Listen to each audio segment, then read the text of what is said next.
2025 April 22న Jammu కాశ్మీర్లోని పెహల్గాం బైసాన్ లోయలో ఉగ్రవాదులు జరిపిన దాడిలో 26 మంది పర్యాటకులు మరణించారు. బుధవారానికి ఈ ఘటన జరిగి సంవత్సరం పూర్తవుతుంది. ఒక సంవత్సరం ముగుస్తున్న ఉగ్రమూకల హింస వెంటాడుతూనే ఉంది.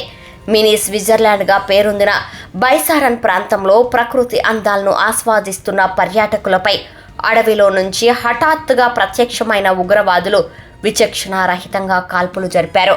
మహిళలు, పిల్లలను వదిలిపెట్టి కంటికి కనిపించిన పురుషులను కాల్చుకుంటూ పోయారు.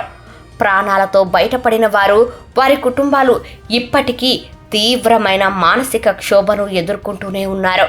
పాకిస్తాన్కు చెందిన లష్కర్-ఏ-తోయిబా అనుబంధ సంస్థ TRF ఈ దాడికి పాల్పడింది. పర్యాటకులను లక్ష్యంగా చేసుకుని జరిగిన ఈ మారణ హోమాన్ని ప్రధాని మోదీ తీవ్రంగా ఖండించారు.